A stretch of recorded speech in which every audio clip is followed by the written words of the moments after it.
20. I'm worried about you, Francis, Mom said. Go away. Frankie rolled over, put her pillow over her head. How long had it been since she'd lost Rye? 3 days? 4? Frankie, go away. A gentle touch on her shoulder. Francis. Frankie played dead until Mom sighed heavily and left the room, closing the door behind her. Frankie eased the pillow off of her face. Did Mom think that Frankie had moved on already? At that, her grief expanded again. She let it submerge her. Strangely, there was peace in the nothingness, comfort in her pain. At least Rye was. With her here, in this darkness. She let herself imagine the life they would have had, the children who looked like them. That hurt too much to bear. She drew back, tried to push the thought away. It wouldn't leave. Rye, she whispered, reaching for a man who wasn't there. Francis. Francis.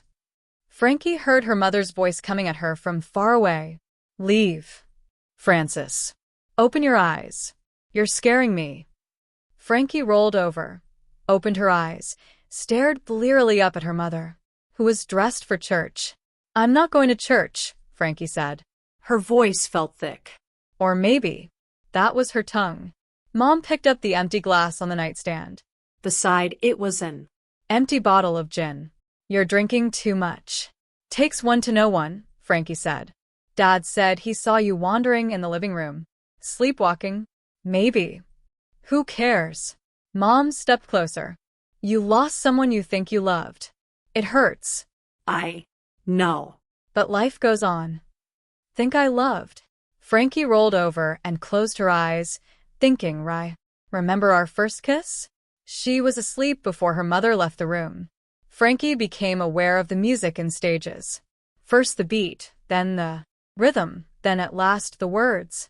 The Doors. Light My Fire. She was in Nam, at the O Club, dancing with Rye. She felt his arms around her, felt his hips pressed against hers, his hand settling possessively. In the curve at the base of her spine, he whispered something and it made her feel cold, afraid. What? She asked. Say it again, but he was pulling away, leaving her alone. Suddenly the music blared, turned loud enough to hurt her ears, sounded like a red alert. She sat up, groggy, headachy, pushed the damp hair out of her eyes. Her lashes were stuck together. Grit itched at the corners of her eyes. The music snapped off. Sleeping Beauty awakes. Not so much beauty, but plenty of sleeping. Frankie turned her head, saw Ethel and Barb standing in her bedroom. Ethel was heavier than she'd been in Vietnam, with rounded curves that had filled out her tall frame. Her red hair was pulled into a low-side ponytail. She wore bell-bottom jeans and a striped polyester tunic top.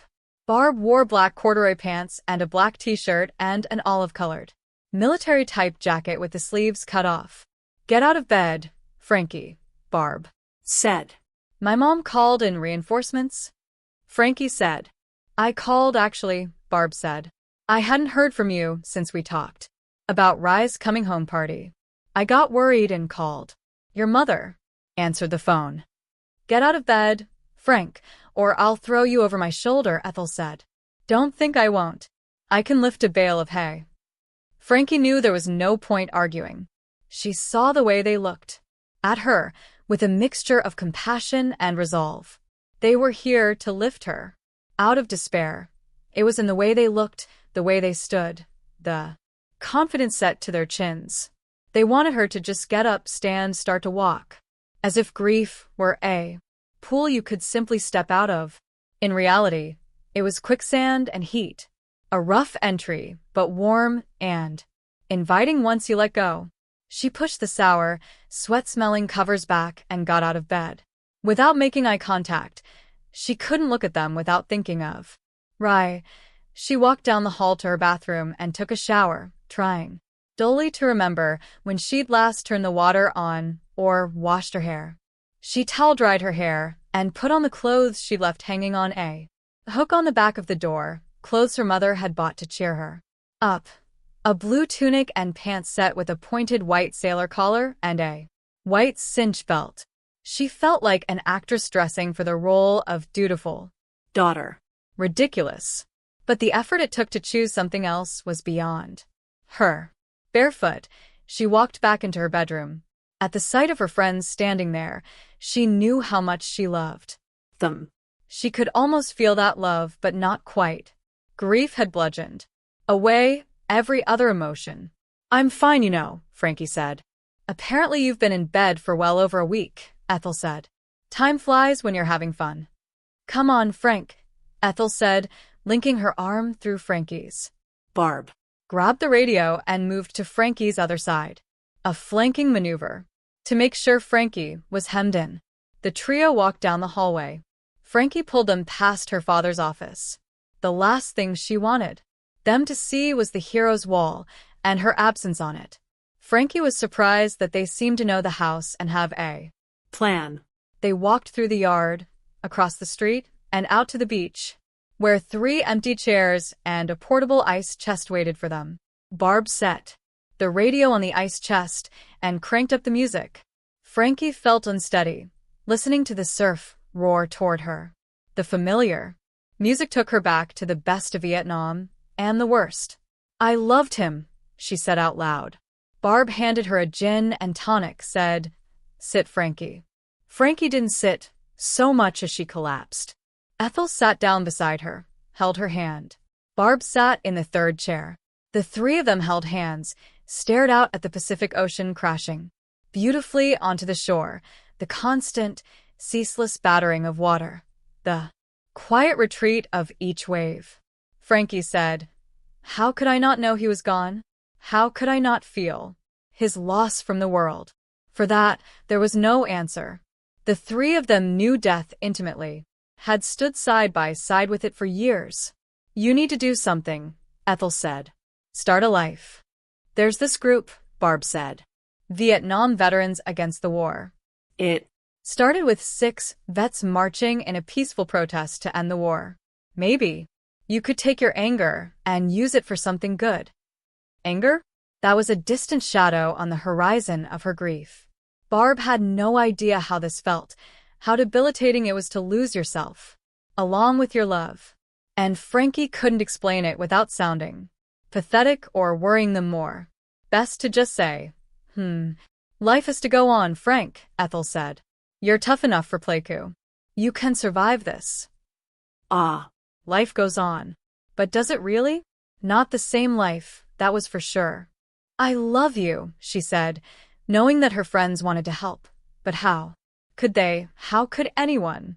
They were just telling her what she'd heard before. The only way out was through more platitudes. The question was how? How did you get through grief? How did you want to live again when you couldn't imagine what that life could be? How you could be happy again? It was a question that hadn't occurred to her before. She'd done her best to exist or not exist, really, in the safety of her bed with the covers pulled up, but even she knew that couldn't go on forever.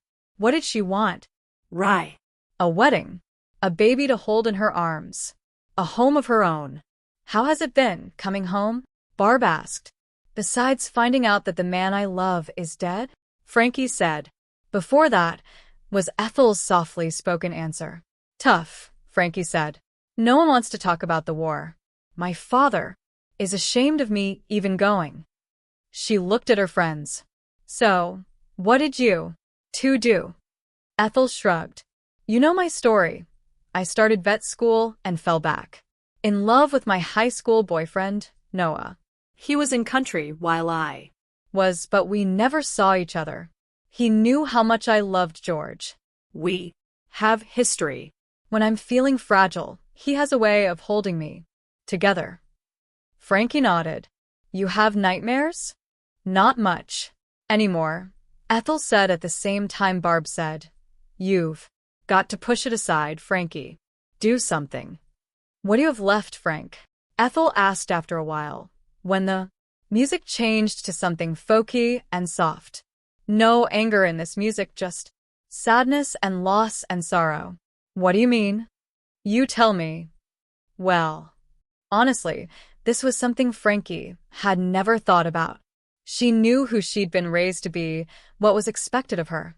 But that was before, wasn't it? Barb repeated the question. What do you have left? Frankie thought about how she'd changed in the past 2 years, what she'd learned about herself and the world, about Jamie and her certainty that she had to do the right thing, which meant that she'd never even kissed him. She thought about Rye and how their passion had transformed her, loosened her into a different, bolder version of herself. She thought about Finn and their idyllic childhood, the way he'd told her it's okay and she'd believed him. All of them, the 3 men she'd loved, had awakened her, filled her heart, made her happy, but they couldn't be everything. Nursing, she said softly. Damn right, Ethel said. You are a shit-kicking, take no prisoners good nurse. You save lives, Frank. Think about that. Frankie nodded. She sensed a glimmer of possibility, a way to move around her grief. In helping others, maybe she could find a way to help herself. You guys are the best, she said, her voice breaking. And I love you. Truly. She got to her feet, turned, looked at them. They were here to help her, but she knew, as they knew, if she were to be saved, she'd have to do it herself. In the next few days, Frankie showed Ethel and Barb all the places she'd loved as a child. The 3 friends spent long hours on the beach, just talking, listening to the music that made them laugh and cry and remember. By the time her best friends left, Frankie had a plan for going forward. She spent days scouring the want ads in the San Diego newspaper and making calls. When she finally scored an interview, she got up early to prepare.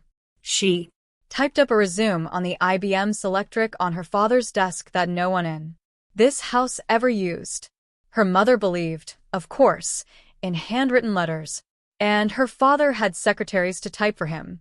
When she was happy with it, she zipped it off the roll, reread for typos, and then slid it into the lambskin leather briefcase that had been her high school graduation gift.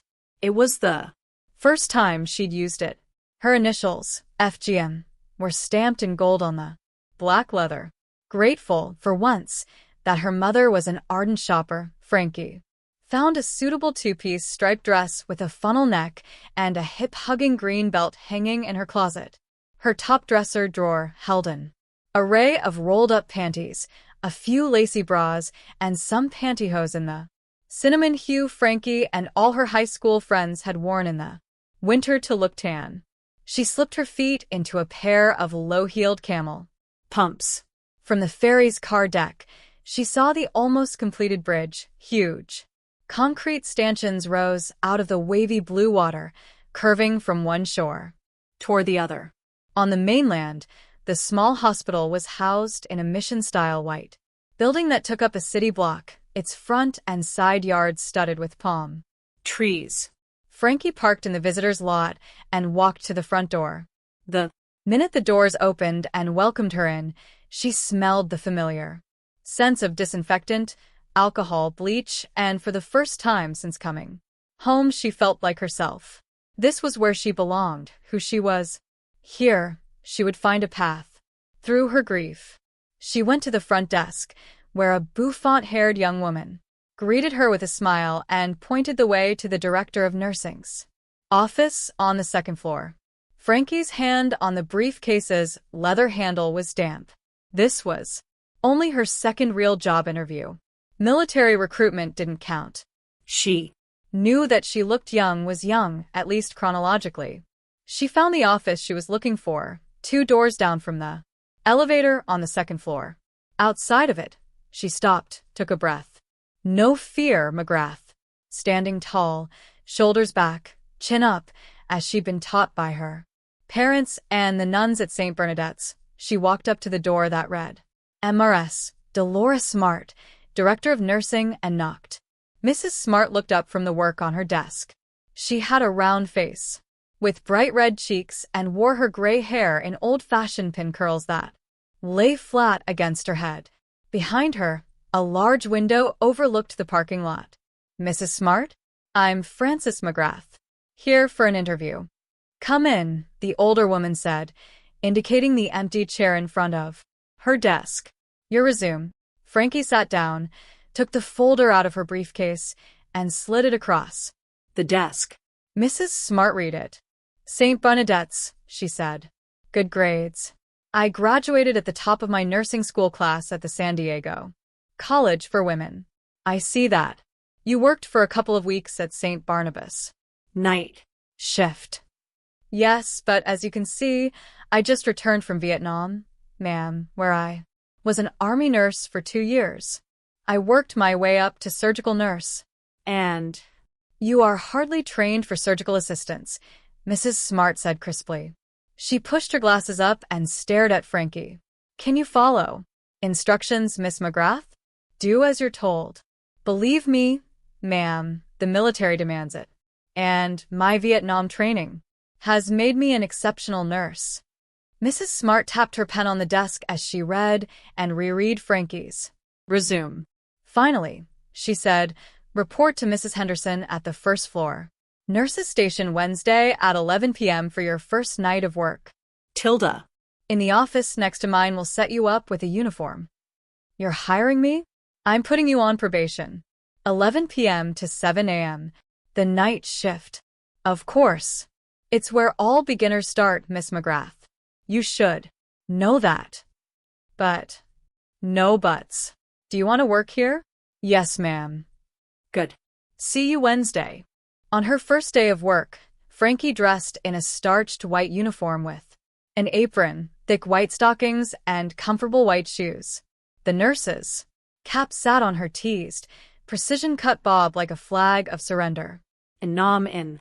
The shit, it would have fallen into some patient's gaping abwound, or been splattered with blood. She arrived ready to work, was shown to her locker and given a key. At Precisely 2,300 hours, she reported to the night charge nurse, Mrs.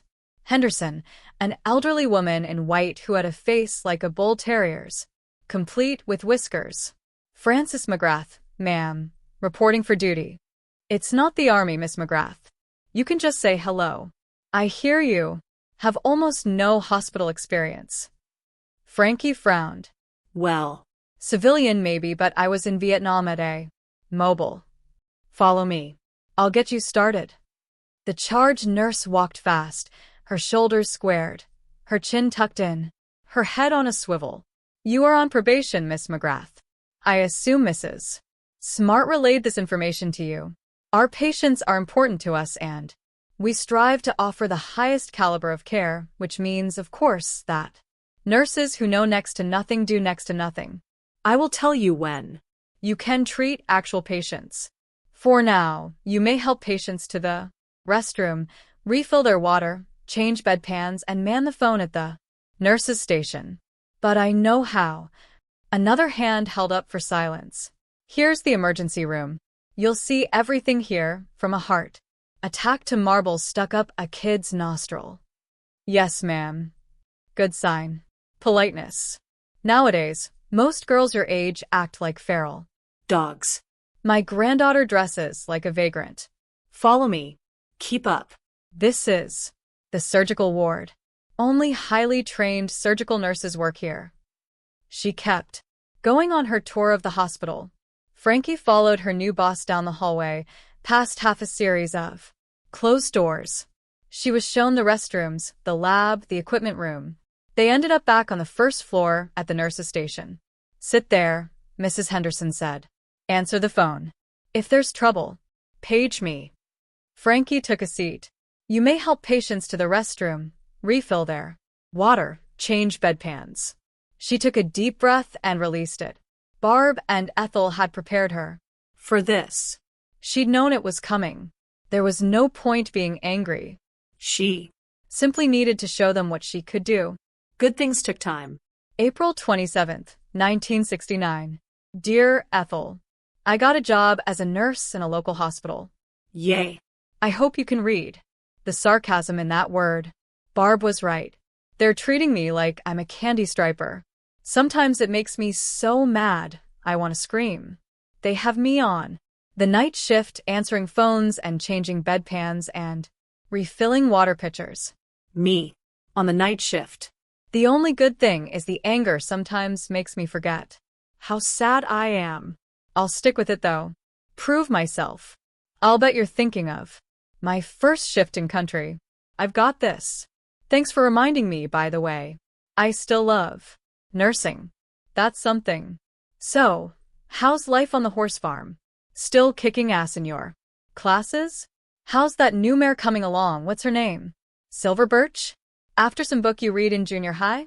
How's Noah? Love. F. Running, breathing hard. The admin building blows up beside me. A chopper overhead. I look up, see Rye in the pilot seat. A whistling sound. I scream. The helicopter explodes in the dark sky, blows into pieces. Ash rains. Down on me. A helmet thuds to the ground at my feet, on fire. Riot melts off the metal. Frankie woke with a start, looked around. At least she wasn't on the floor. That felt like a small victory. She pushed the covers back and got out of bed, not surprised to find that. She felt weak. Last night had been a bad one for nightmares. There was no rhyme or reason to it. She had nightmares and mood swings out of the blue. Sometimes she felt as if she were hanging on to the end of a giant, undulating rope. It took all her strength not to let go. Putting on her chenille bathrobe, she made her way out to the kitchen, which was empty at 1,500 hours. She poured a cup of coffee and carried it out to the patio, where her mother sat at a table by the pool, doing a puzzle. "There you are," her mom said, setting a puzzle piece aside. Her gaze, narrowed, swept Frankie from head to toe. "You didn't sleep well again?" Frankie shrugged. "This vampire shift of yours isn't helping." "Maybe not." Frankie sat down. "How much longer will they have you working these ghoulish hours?" "Who knows? It's only been 2 weeks." "I don't like it." "Me either." She looked at her mother, who she knew saw the sorrow. Frankie worked every day to overcome and also worried about Frankie's unsettling anger, which could flare up without warning. "We should go to dinner soon." "At the club." "Sure, Mom. Whatever." At just past 2,200 hours, Frankie drove toward the ferry terminal on Coronado. There were few cars out this late on a weeknight in mid-May, no tourists stumbling from bar to bar, no well-dressed couples walking to their cars after dinner out. The island was tucked in for the night already, and Frankie was going to work. She intended to be early to start her shift. As usual, it was something she'd learned in Vietnam. In San Diego, the hospital was brightly illuminated. She parked beneath a palm tree and headed inside, waving to colleagues on her way to the lockers. She smiled tightly, hopeful that no one detected the rabid frustration she felt with every shift. They still treated her like an F&G. They didn't even let her start in 4. Still, she kept her mouth shut and soldiered on, as she had been taught to do. At her locker, she changed into her uniform and headed for the nurse's station to take her place at the desk. As usual, the halls were quiet. Most of the patients were sleeping, their doors closed. Frankie's first chore was always to check each room, each patient, and to call for help if it was needed. She poured herself a styrofoam cup full of coffee and stood at the desk, sipping it. An elderly man shuffled toward her, moving as if in pain, his shoulders hunched. She put down her coffee. He was dressed in an old-fashioned way, tan slacks and a crisply ironed white shirt. "Nurse?" "Yes, sir? I'm Jose Garcia. My wife, Elena, is having trouble breathing." Frankie nodded. She knew she should call Mrs. Henderson, ask for reinforcements, but she didn't. Screw it. Whatever was happening with Mrs. Garcia, Frankie could handle it. She followed Mr. Garcia to room 111. In the room's only bed, a woman lay still, her body covered in blankets, her head raised slightly on a mound of pillows. Her face was pallid, her mouth hung open. She breathed in and out slowly, making a terrible rattling sound.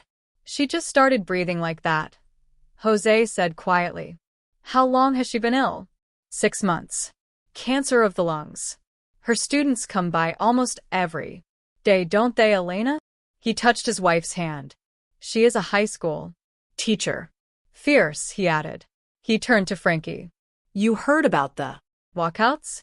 Students and teachers protesting inequality in our schools? She Was part of that, my Elena. Weren't you? He gazed down at his wife. She Fought to get her students college preparation classes, instead of just training for domestic work. You changed lives, mi amor. His voice caught. Frankie took hold of the woman's gnarled, bony, dry-skinned hand and thought for a moment of all the hands she'd held in Vietnam, all the men and women she'd comforted and cared for. It steadied her, calmed the loud noises in her head. You're not alone, Elena, she said. How about some lotion on your hands?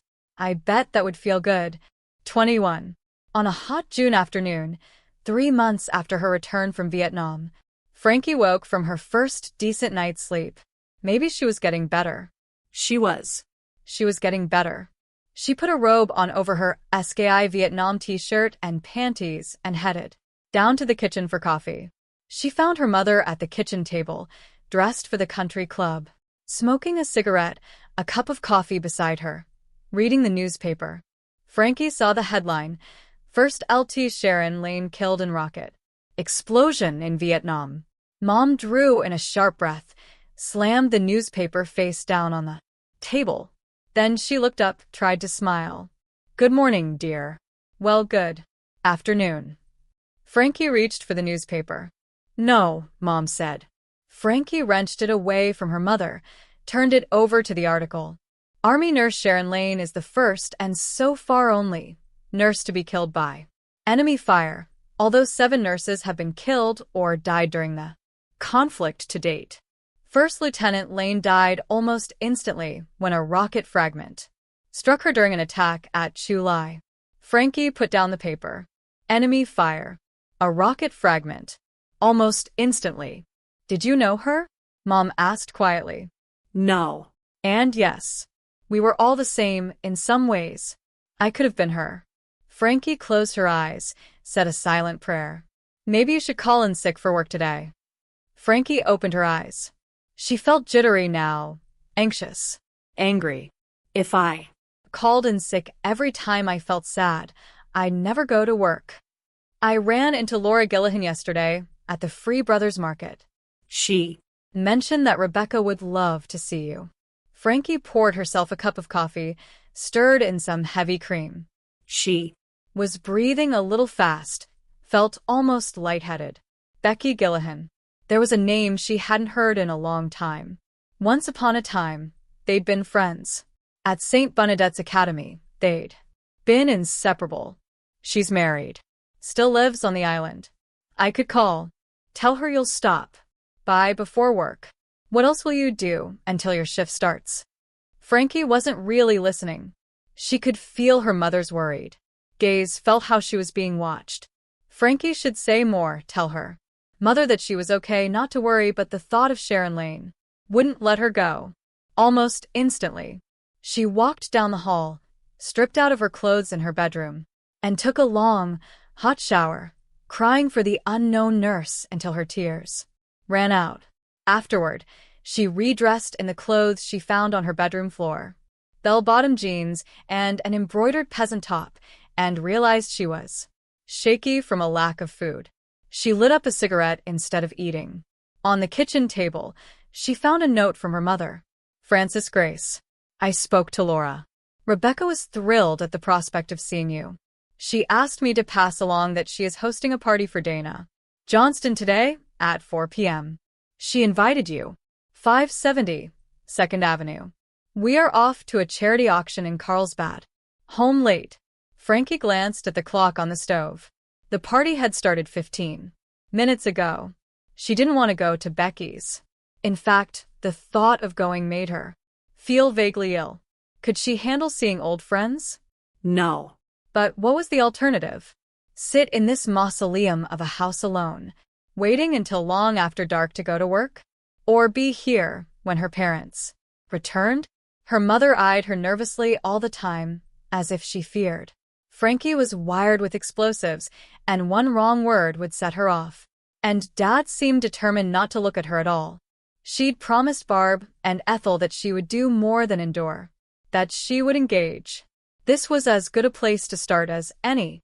She ate a piece of Wonder Bread slathered with butter and sprinkled with sugar and headed back to her room for her shoes and handbag. It occurred to her that she should expend a little effort with her hair and makeup. Maybe wear a dress. Several of her old high school friends would be there, after all, most of whom had grown up swimming at the country club and learning to play golf. But Frankie couldn't do it. The army nurse's death had stripped her defenses down to nothing. She was barely hanging on as it was. She started the bug and backed out of the garage and headed across the island, drove up Orange Avenue, and turned left on 2nd, just a street from the park. The house was a bungalow from the 1940s, small and perfectly kept up. Gray paint, a bright red door. Flowers grew in neatly tended window boxes on either side of the stone path that led from the sidewalk to the front door. Frankie got out of her car and walked very slowly to the gate, opening it. Click, shutting it behind her. Click. The stone path was lined on either side with flowers in bright pink bloom. She stopped at the front door, knocked, and immediately heard footsteps. On the other side, Becky answered the door. For a split second, Frankie didn't recognize the beautiful young woman with bouffant blonde hair who carried a plump, blue-eyed toddler in a sailor suit on her hip. "Frankie's here, everyone," Becky shouted so loudly that the baby in her arms started to cry. Frankie was pulled through a house cluttered with children's toys, out to the patio, where a dozen well-dressed women were sitting in folding chairs, drinking champagne. A silver coffee service sat on a slim wooden table. Beside it, an array of hors d'oeuvres, pigs in a blanket, ants on a log, nut-covered balls of cheese encircled by Ritz crackers. It felt strangely discordant to Frankie that this staid, unchanging world of flowers and champagne and women in summery dresses persevered, while men and women were dying in Vietnam. Frankie recognized several high school friends, girls she'd played volleyball with and gone on double dates with, a few of the cheerleaders, 2 or 3 older women, the mothers, and also saw some young women she didn't know. College friends of Dana's or relatives, perhaps. The patio was decorated with balloons. A large table held beautifully decorated gifts. It was a birthday party, she supposed. Had her mother told her that? "I should have a gift," Frankie said, feeling out of place. She didn't belong in this party full of pretty housewives who wore pressed dresses and smoked Virginia Slims. "Don't give it a thought," Becky said, taking her by the arm, leading her through the party to a chair near a fragrant, laden orange tree. Dana began opening gifts. Frankie tried to smile in admiration at appropriate times. She saw the way the other women oohed and awed over household items. Silver, candlesticks, Waterford glasses, sheets from Italy. Dana, whom Frankie barely remembered from grade school, smiled brightly at each present and said something special to the giver. Her mother sat beside her, making notes about each gift so that short work could be made of the thank you notes. A maid in a black and white uniform bustled from table to table, freshening drinks and delivering canapes. A wedding shower, Frankie realized slowly. Oh God. Frankie snagged a glass of champagne from a nearby tray. She drank it quickly, put her empty glass down, and picked up another, and then lit up a cigarette, trying to smoke herself to calm. Then she remembered that she had to be at work at 2,300 hours. She shouldn't drink before her shift at the hospital. It was just a party. Nothing dangerous or frightening, but she felt anxiety ripple through her. Panic rose up. She closed her eyes, thought, "You can leave soon." But what was she so afraid of? "Are you okay?" She felt Becky come up beside her, smelled her floral perfume. Jean. Nate. Their favorite from high school. It made Frankie think of Nam, and how her perfume had reminded the wounded men of their girls back home. Frankie released a breath, let it out slowly, and opened her eyes. Becky was there, tucked in close as she used to do a lifetime ago. Her smile was bright and untroubled. She seemed impossibly young, but she was Frankie's age. Frankie tried to smile, but her anxiety was so high, she wasn't able to tell if she'd succeeded. Fine, Frankie said. How long ago had Becky asked? Fine, she said. Again trying to smile. So, When's the wedding? 2 months, Becky said. Dana is marrying Jeffrey Heller. You remember him? Football scholarship. We were all at USC together. Did he go to Nam? Becky laughed. A pretty optimistic sound. Course not. Most of the boys we know have ways out. A few have gotten married. How fortunate. Frankie got to her feet so quickly it must have looked like she wasn't in control of her body, and really, she wasn't. She was like an animal who had sensed danger and gone into full flight mode. if she Didn't leave now, she might scream. I should go. Why? You just got here, silly. I have to work. Frankie sidled to the left to give herself a clear path. Someone put a record on the stereo and turned up the volume. We gotta get out of this place. Turn that shit off, Frankie snapped. She didn't realize that she'd yelled it until the record was scratched and the party fell quiet and everyone was staring at her. She couldn't smile. Sorry. I hate that song. Becky looked frightened. How is Florence? Chad and I are going for our anniversary. I wasn't in Florence, Bex, she said slowly, trying to calm down. Pull back, be okay. Be normal. But she wasn't okay. She was standing with a bunch of debutantes and sorority girls who were planning a wedding with fresh flowers and honeymoons abroad while men their age were dying on foreign soil. Not their men, though, not their rich, pretty college boys. I was in Vietnam. Silence. Then a titter of laughter. It broke the silence. The women all joined in. Becky looked relieved. Funny joke, Frankie. You always were a card. Frankie took a step closer, went toe-to-toe with her best friend from 9th grade. All the while she was thinking, calm down, back off, at the same time she thought killed by enemy fire, and almost instantly. Believe me, Bex. It is not a joke. I've held men's severed legs in my hands and tried to hold their chests together just long enough to get them into the ore. What's happening in Vietnam is no joke. The joke is here. This. She looked around. You. She pushed past her friend and strode through the pod of silent, staring women, heard someone say, "What's wrong with her?" And before she made it outside to her car, she was screaming. Frankie sat at a picnic table in Ski Beach Park, overlooking the ocean.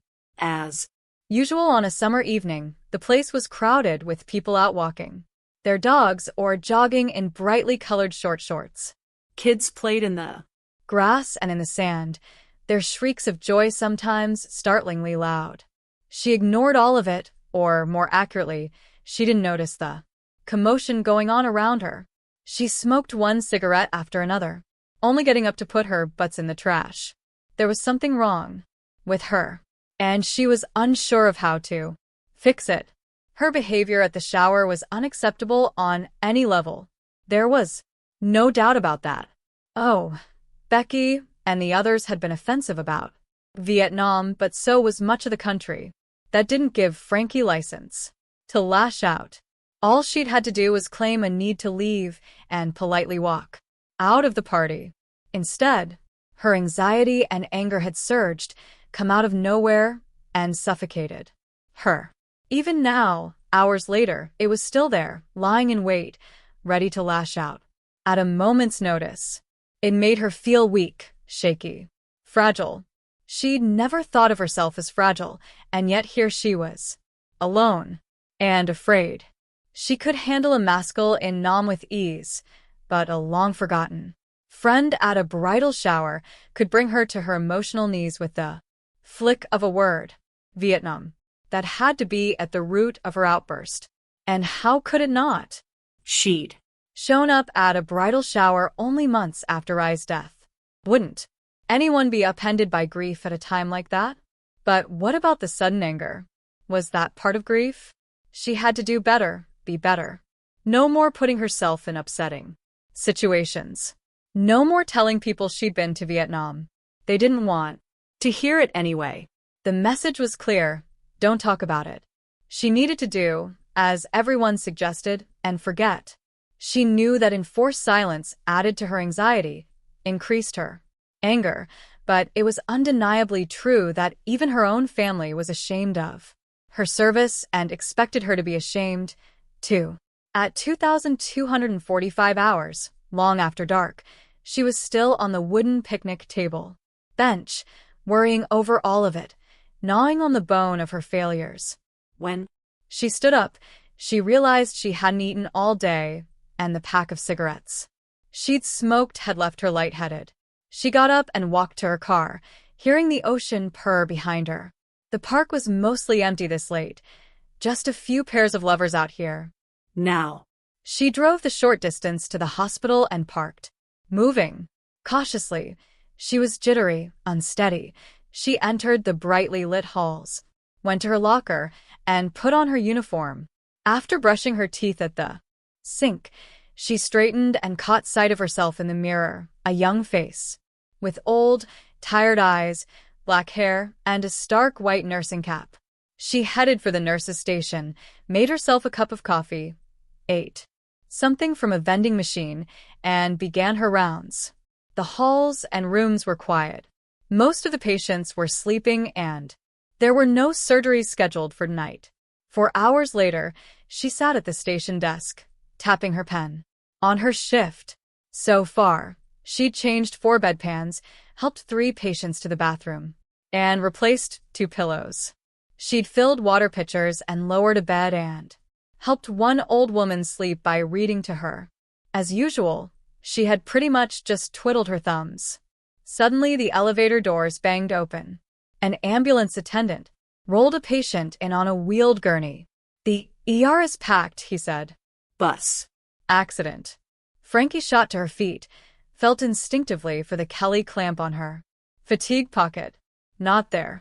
Gunshot wound, the attendant said. Frankie felt a rush of adrenaline. "This way," she said, and ran alongside. The patient, who was a young man, shot in the upper chest at close range. Blood gushed from the gaping wound, dripped onto the floor. He couldn't breathe, gasped, grabbed for her. In or one, Frankie hit the intercom. Code. Bay 1. Code. Bay 1. To the attendant, Frankie said, "Get him on the table." "There's no doc." "On the table," she shouted, washing her hands, looking for gloves. Now. The attendant moved the kid onto the operating table. Frankie masked and scrubbed up and hurried back to the table. "You're going to be okay," she said to the young man. He gurgled, gasped, clawed at his throat. Something was obstructing his breathing. Frankie went to the intercom again, hit the button with her elbow, and called for help, this time saying, "Code Blue." Stat. Or Bay 1. "Hang on, kid," she said. "The doc will be here soon." The patient gasped, started to turn blue. Frankie glanced back at the door. Didn't these people listen? Did they not respond to calls? She waited 5 more seconds, then found the surgical cart, grabbed some antiseptic ointment and a scalpel and a breathing tube.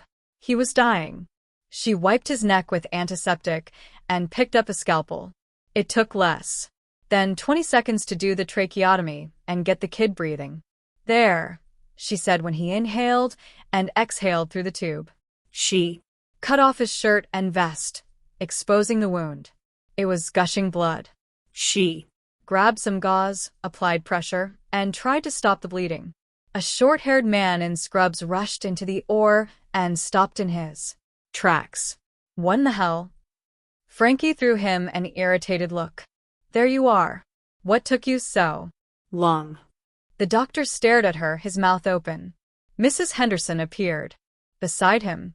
She looked at Frankie, her face no doubt streaked with the patient's blood, her white nurse uniform stained red in places, her cap thrown to the floor. applying pressure to a patient's wound. Who did the trach? The doctor asked, looking around. He couldn't breathe, Frankie said. So, you performed a trach? You, the doctor said. I called. No one came, Frankie said. We have other emergencies, he said. Tell that to this kid. The doctor turned, said, Mrs. Henderson, get a team here. Now. He went to wash his hands. Frankie felt flushed with pride. She had shown them her skills. saved. This young man, maybe. Mrs. Henderson stood there, her arms crossed, her hair frizzed out.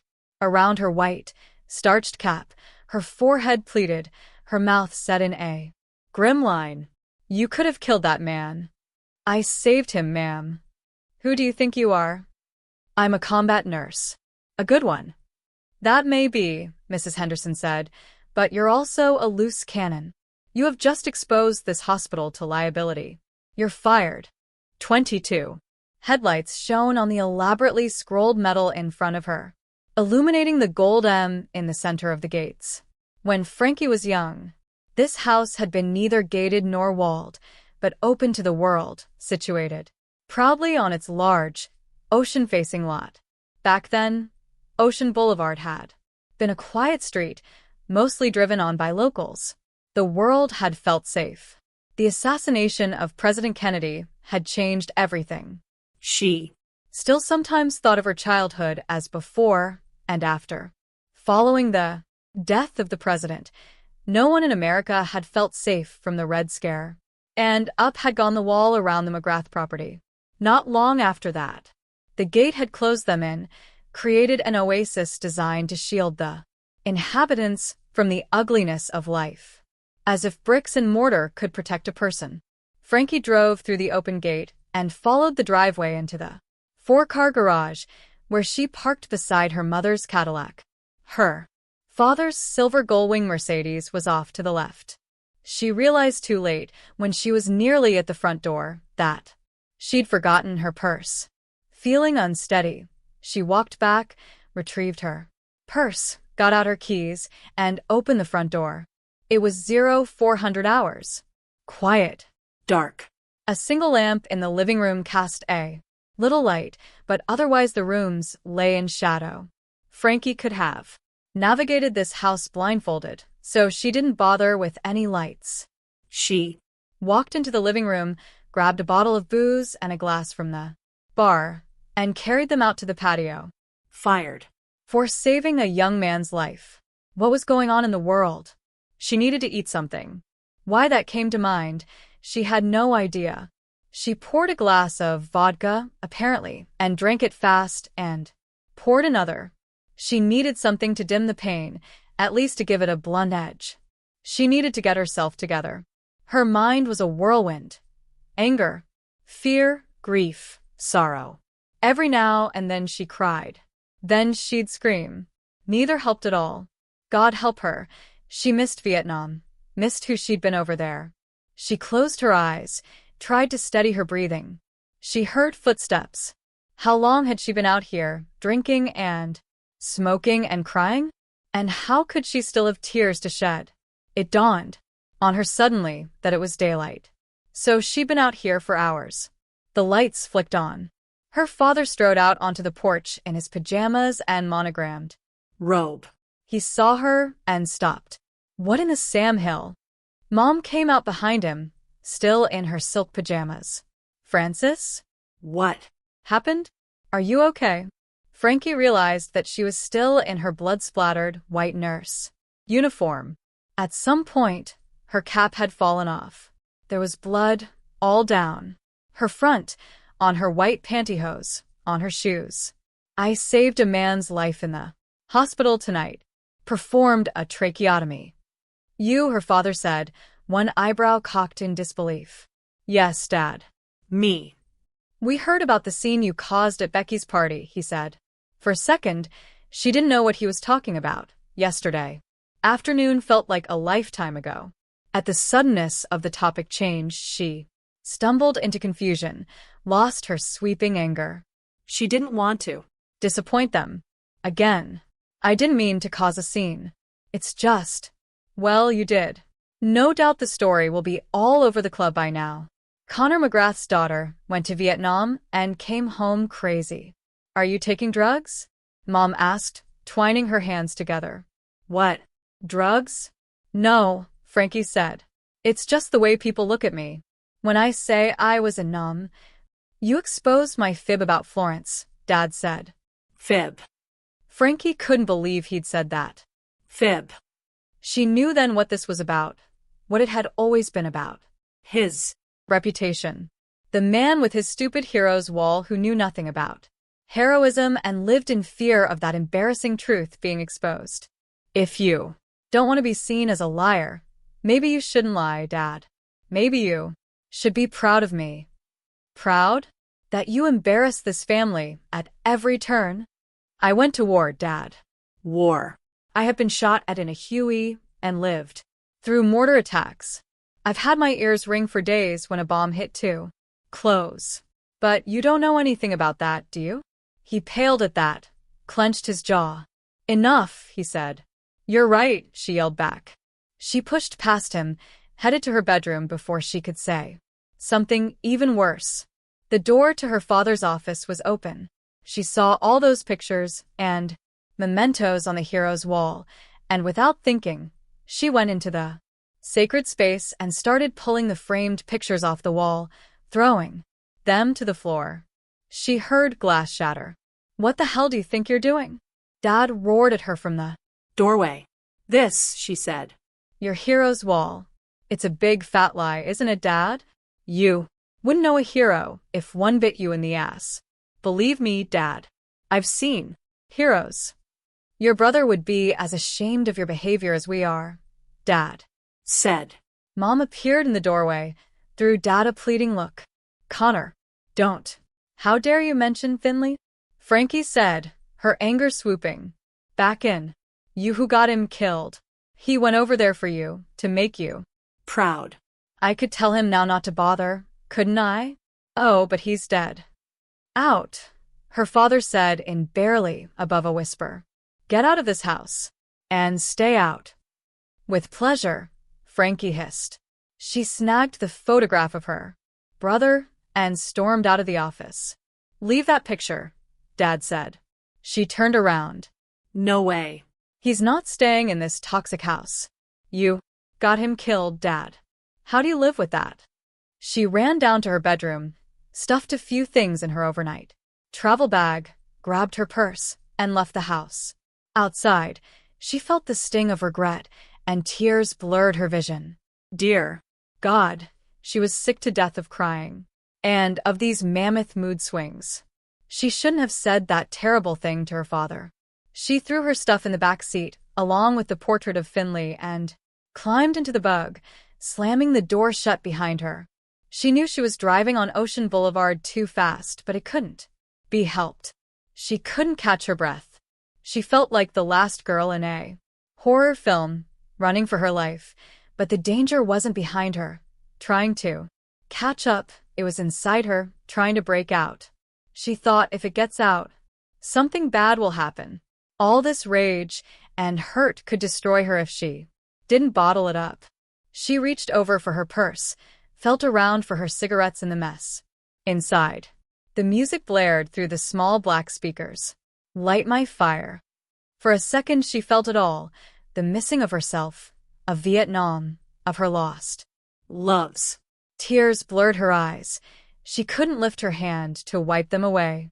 She pressed her foot on the gas when she meant to ease off. A flash of something. Color. A streetlight. A dog. Darting in front of her. She swerved and slammed on the brakes so hard, she was flung forward, cracked her head on the steering wheel. Where was she? She came to slowly, saw the crunched wreckage of the VW Bug's hood. She'd hit a street lamp, gone up onto the curb. She could have killed someone. Jesus, she said, in both relief and prayer. Her whole body was shaking. She felt sick. She couldn't go on like this. She needed help. And she couldn't go back to her parents.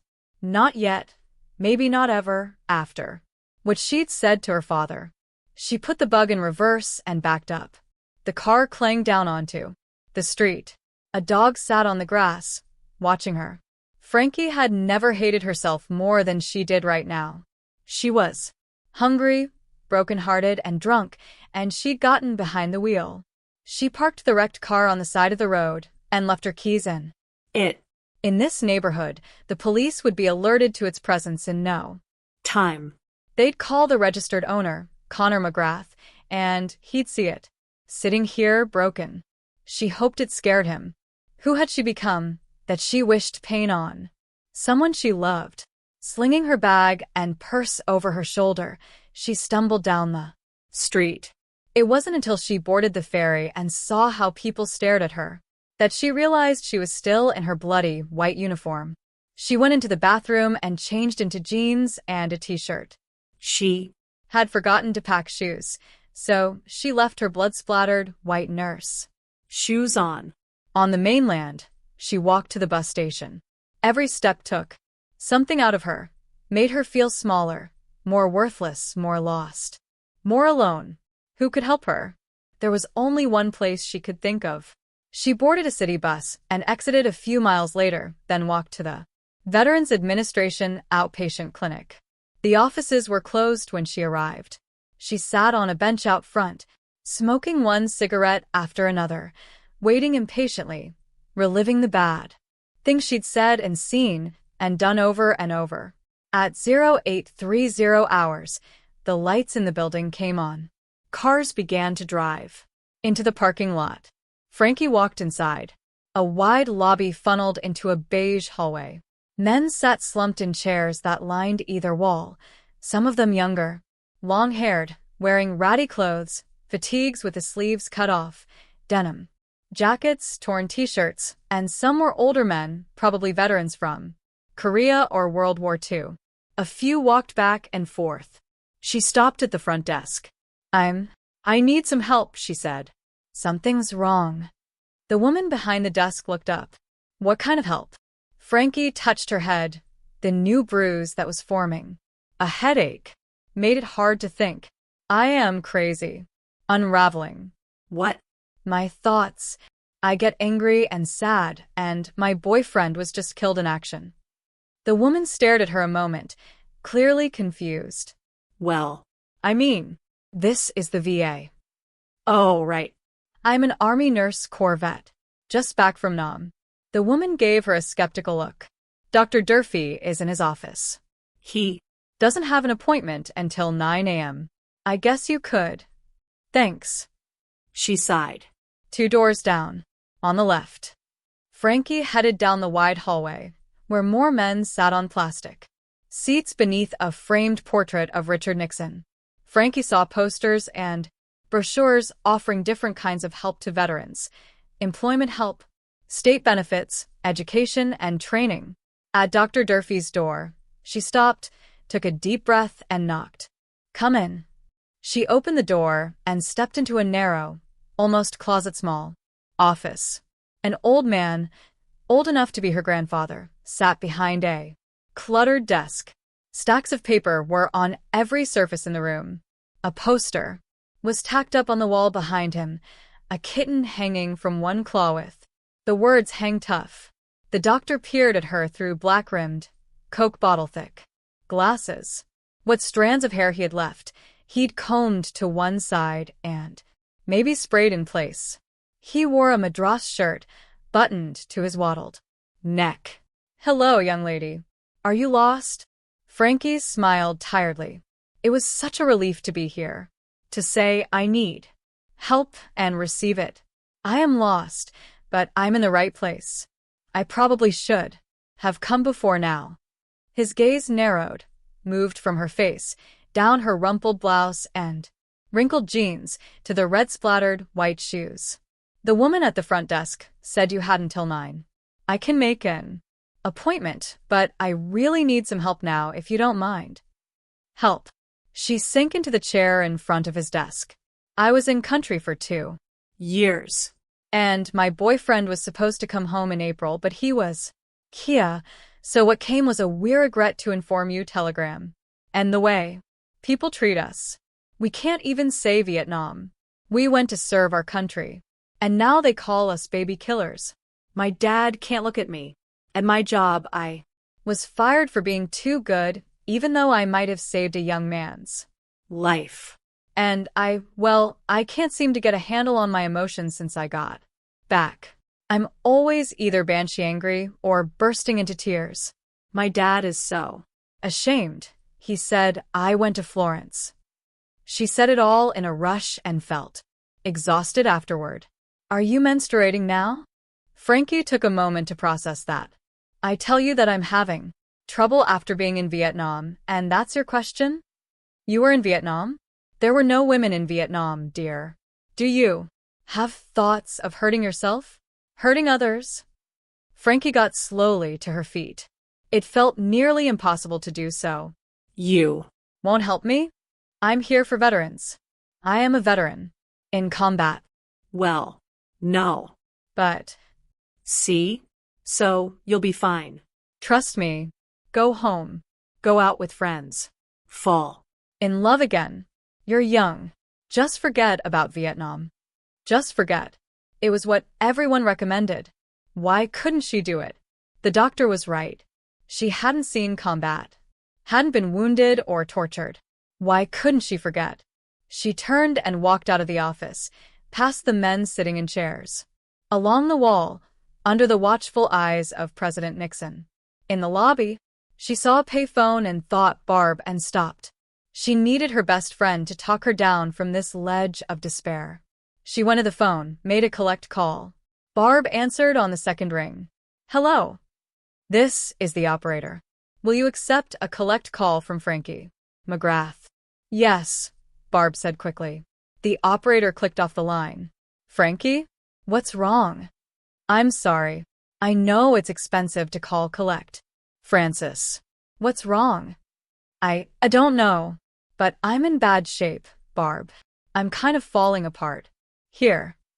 She tried to make herself laugh, to lighten it and couldn't. My Parents threw me out. I crashed my car. I was fired. And that was just the last 24 hours. Oh, Frankie. The compassion in Barb's voice was Frankie's undoing. She started crying, pathetic, and couldn't stop.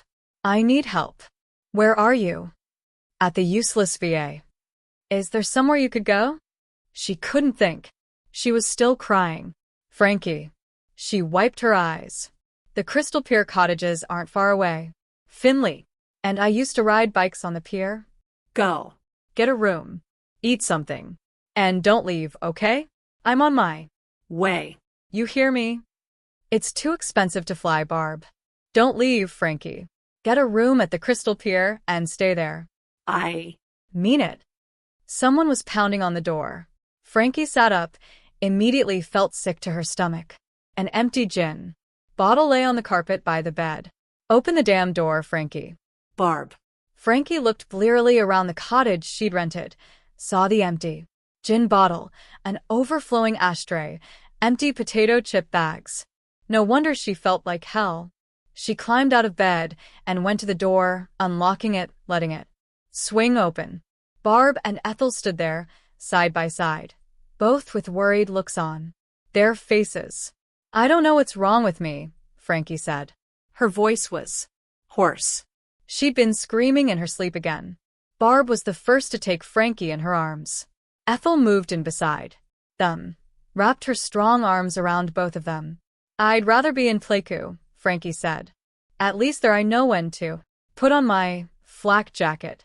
Here, yeah, Barb said. I don't know what to do, who I am now. Without the army or rye. My dad threw me out of the house. I just want, I don't know for, someone to care that I'm home. That I went. We care, Ethel said. That's why we're here. And we came up with a plan on the way here. Frankie pushed the damp, greasy bangs out of her face. A plan for what? Your future. Do I get a say in it? She asked sarcastically, but really she didn't care. She just wanted her friends to save her. No, Ethel said. That was our first decision. When your girl calls and says, I need help, you help. So don't think you can change your mind now. Frankie nodded. Behind her friends, she saw a yellow cab idling at the Curb.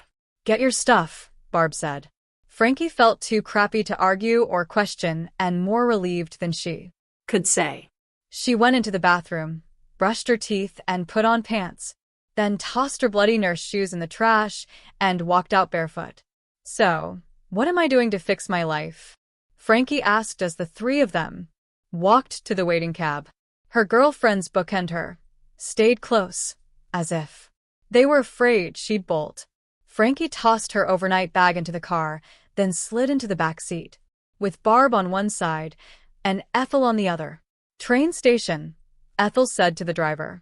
At the same time Barb said, "We checked you out of the motel, Frankie, so sit tight." The taxi drove back down the pier, tires bumping over the rough wood. "Where are we going?" Frankie asked. "My dad's farm near Charlottesville," Ethel said. "You two are moving into the bunkhouse. We'll remodel it ourselves. Give us a legit reason to hit Things. I'm going to finish school."